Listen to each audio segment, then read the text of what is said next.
it's Millie. It's been a hot minute since I posted. I was supposed to do this whole week, and it's Sunday, so thought it was better late than never. You might hear some noises in the background. Like just then, my dog was pushing at the door. So I wanted to film a video today talking about what I've read so far in March, and then what I've read in February, what I'm reading right now, and then what I hope to read, next. So I'll start what I read in February. I read an audiobook. It's Plain Bad Heroines. When I got into it, I was under the impression it was like gonna be scary. Had lesbians. It was like old, like they were supposed to be in like the 1890s. And I mean, all those things were there except for the scary part. It was an interesting book, but I felt like the author was trying to do like way too much at once, because it was like they were in the present day, but then they were also in like the 1890s, and they were like in the present day making a movie about what was happening in the 1890s, and it was just like, I don't know. It was an interesting book, and I'm like glad I finished it, especially because it was like, I think it was like 18-hour audiobook. I could be wrong. I'll put the number right here. But it was like a really long audiobook, so like I'm glad I finished it, but I don't know, wasn't too into it. And then the next one I read was a buddy read with my beloved Ra. We read Frome by Edith Wharton, and boy was it hard. Not hard like to read. It was, the writing was really great, but really made you feel like there was like a hole in your heart. So, if you like that, I definitely recommend it. It's definitely one of her shorter books. So yeah, I mean, you could read it in like a day. My copy's like 181 pages, but Ra and I spread it out like over a week or two. I think it was 1 week. And I think that was necessary because like after every chapter I would like have to go lay down. Like it was just a lot. Yeah, but I really liked it. Edith Wharton, we're the president, co-founders of the Edith Wharton fan club. So all for her. After that, I reread Jane Eyre. This is the copy I have. It's massive. It's, I think, the Barnes & Noble classic one. It's, it's super pretty. Pages are red. Has nice font. But it was just hefty to read because I read in bed. So it was like, I got buff from reading it. I don't really have much to say about Jane Eyre. It's like one of my favorite books. I love the movie adaptation with Michael Fassbender and the Mia what's-her-name from Alice in Wonderland. I love it. So I'm glad I reread it, and Ra is now reading it. It's a great book, and I think everyone should read it, honestly. I love it so much. After that, another audiobook. This one now is like a romance. It was I Owe You One by Sophie Kinsella. I hated it.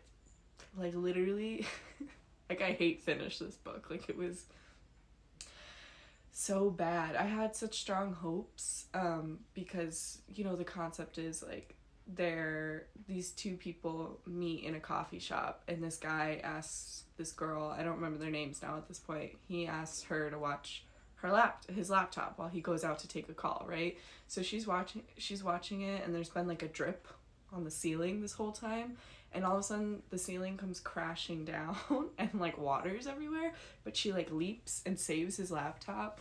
And so he like comes back in, and he's like, oh my god, like thank you so much, like I owe you my life, or like, I owe you one. So they like write it down on like a coffee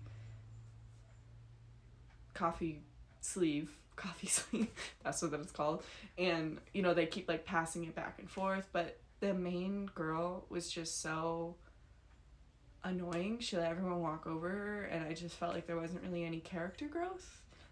I mean, there was character growth like in her brother and like her family, it seemed like, but not in her, and some of it, I don't know, just didn't scream realistic to me. And I know a lot of people really like this author, but I did not. Maybe it's just me, but it was rough. I did like the narrator for the audiobook. She had like a really nice accent, so you know, it was fun. And this one was like 9 hours or something around there, and that's like the sweet spot for audiobooks for me. So also I keep looking over here because I have a list of books, because I'll forget, because they're not all like physical books. So next are books that I didn't finish, and it's not because I didn't like them, but I'm trying to start not forcing myself to read books I'm not enjoying, you know, just take a break, you know, maybe I'll come back to them. The first one was Sadie, another audiobook right here, and it's like really interesting because it's formatted kind of like as a podcast, so it goes back and forth between this podcast and Sadie herself trying to like find her sister's murderer. Obviously I didn't finish it, but it was just a bit heavy for me. I think it really would only be good as an audiobook, so I don't understand how it worked as a print book. Like, I'm just being honest. But maybe one day I'll finish it, but not this month, you know? I tried reading it in February, so not February, not March. Next one, I've tried to read this now 2 or 3 times. The Devil in the White City by Erik Larson, and I think I could read it now. I tried reading it as an audiobook, which is again why I don't have it here.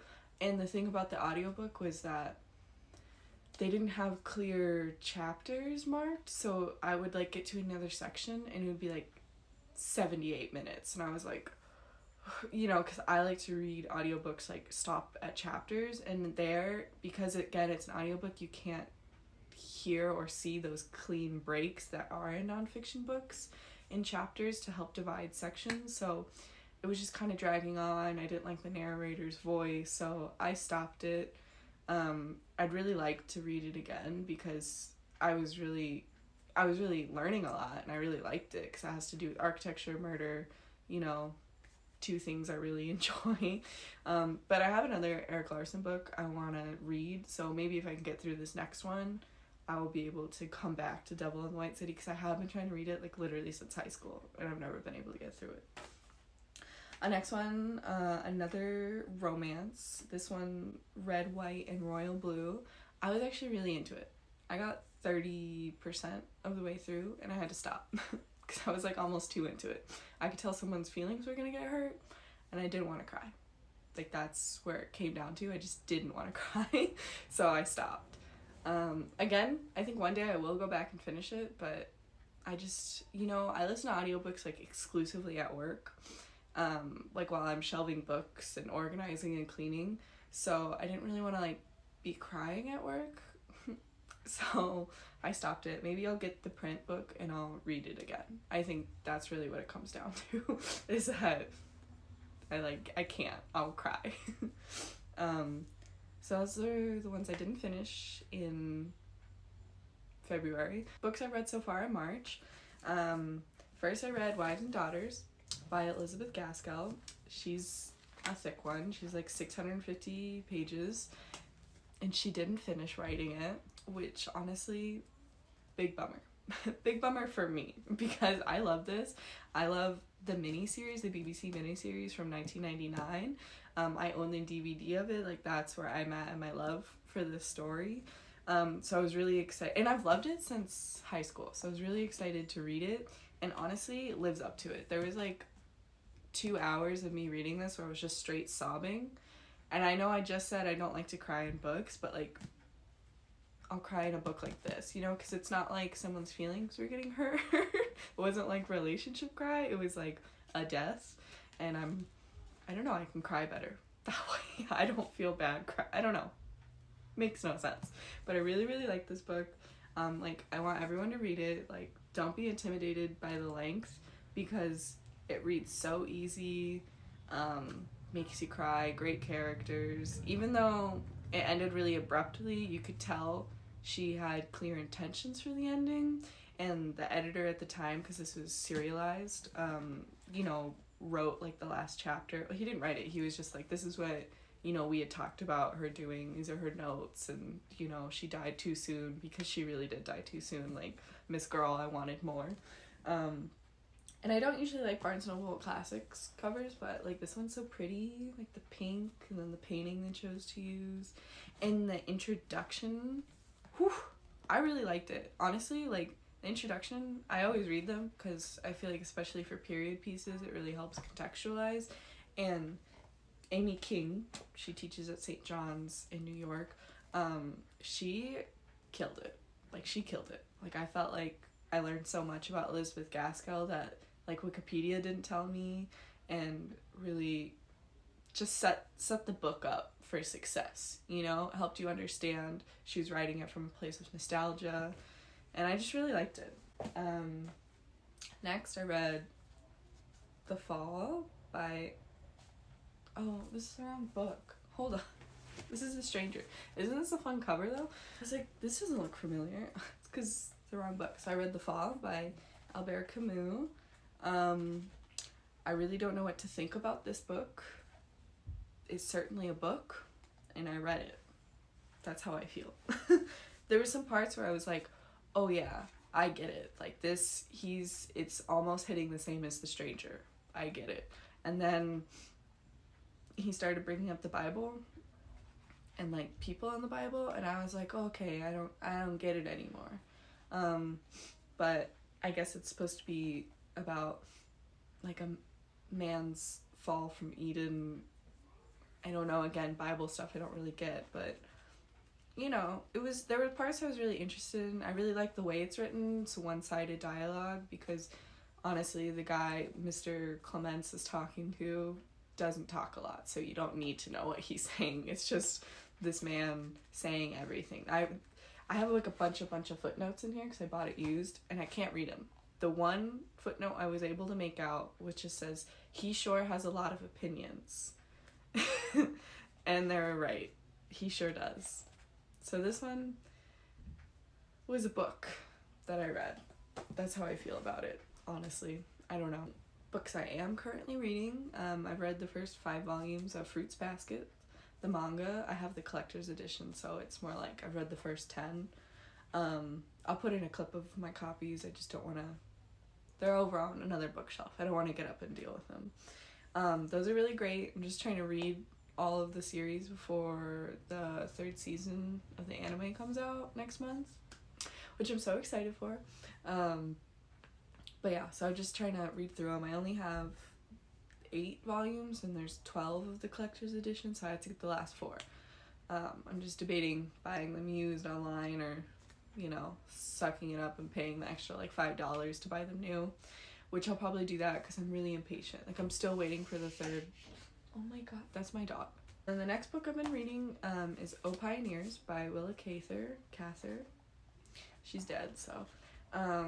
It's about this woman farmer in Nebraska, and like, I don't know, they have telephone wires, they have telephones now, but they haven't sent the gear, so, you know, 19 something, you know, that's where I'm at. I'm really into it. I'm only in part 2. It's a really quick, easy read. Her writing's really nice. A lot of setup though, 2 deaths already, so I'm into it. I'm excited. I have another book of hers, but that's way longer, but I wanted to read the short one first to like introduce myself to her writing. And I'm really liking it. Books I'd like to read. These are my goal books for now. So got not too big of a pile. I'm trying to, after reading Jane Eyre and Wives and Daughters, you know, both books like bigger than my head, you know, I was like, let's read some shorter books. And I'm right for it. So the first one I really want to read George Eliot. And again, I have Middlemarch, way too long. That's like the same size of Wives and Daughters, and I don't want to do that to myself. So I have The Mill on the Floss, which seems really interesting because it's a coming of age. I don't know. I like the cover. Again, used bookstore find for $3. So I'm really interested because when I was reading the introduction for Wives and Daughters, Amy King was making a lot of comparisons to George Eliot and Elizabeth Gaskell's writing, and I want to read more of both of them. So, you know, I thought I'd start. I know this is still like a big book, but compared to Middlemarch, 472 pages. It's a little less. And honestly, it sounds a little bit more interesting because it seems to focus on one girl rather than Middlemarch is like, I guess, a whole village. I could be wrong. Next, I read the introduction for this, and that's it. But it's Dark Archives and a librarian's investigation into the science and history of books bound in human skin. Some girl at Barnes & Noble told me I should get it, and that I was the first person to buy it after she ordered it for the store. So I feel like I should read it for her. And also it's just really interesting, especially because I'm, going to be getting my master's in library science, and interesting to see the research librarians can do. So I'm excited. The introduction was pretty interesting because she was like setting up why she's even researching this, and she's was talking about, the setup in the introduction was like her going to take a sample from a book supposedly bound in human flesh and then sending it off to get tested, because like a lot of books say they're bound in human flesh, and then upon testing it's like animal hide, like normal stuff. They were just trying to hype it up. So it seems interesting. I really like the cover, so I'm trying to read that. Another classic would be Tess of the Dubervilles by Thomas Hardy. Again, I haven't read this. I really want to. I really love the 1998, I think it's 1998, BBC miniseries. The same girl that starred in the BBC miniseries of Wives and Daughter plays Tess in this one. And I've loved that since high school, so I'm like, I know I like the story, even if it's like a hard story. And I've had this copy since high school and still haven't read it, so I just really want to force myself to do it, because Thomas Hardy, again, is another author I really want to read, and I have literally multiple books of his and just haven't gotten around to it yet. So hopefully, again, I'm trying to keep my want to read pile a little slim so I can actually power through it. So that's what I'm going to be doing. And then my girl Shirley Jackson, I'd really like to read The Bird's Nest. Out of all her novels, I think I haven't read this and the one that's like Through the Brick Wall. I'll put the title here because I don't think that's the title. I've read all of them but those two. And so I finally got this one from a Libris. It's basically like thrift books, but I kind of like it better than thrift books. So I'm really excited for this. It's about a 23-year-old who works at a museum. And I don't know, Shirley Jackson, I just really like her writing. Makes me feel weird after I finish it, and that's kind of what I like in books. I don't like Penguin Classic covers, but I have all of her books in Penguin Classic covers because other versions are so hard to find. So really want to read this. I know I can like speed through her books like in a day or two, so this one's 256 pages, but I think I should be able to do it. Oh wait, this one has some of her books. The Road Through the Wall. That's one I haven't read, sorry. But yeah, I can probably finish this in like a couple days, so that's something I've been wanting to read. Because I first read Hangs a Man, whatever that one by her, and I checked it out from my college's library, and the library by me just like doesn't have copies of her books, so I'm gonna read this one. And then my last one I want to read is the library book. Oh, look at this nice version I got. I got it for like $2 from a Libris. Or not even, I think it was like 95 cents. But this book is about, it's about the LA Public Library being burnt to the ground. I believe it was an arson case, and it's from in the 80s. And it's also about, the effects of a library being burnt down on a community, but as well as trying to find the person that did it. So I'm really excited. Again, I'm buying this. I bought this because, I'm studying to be a librarian. I am a librarian at a middle school. I don't know. I just thought it'd be fun, So yeah, those are all the books that I'd really like to read right now. I'm waiting for Raw to be done with school so we can read Jude the Obscure by Thomas Hardy together.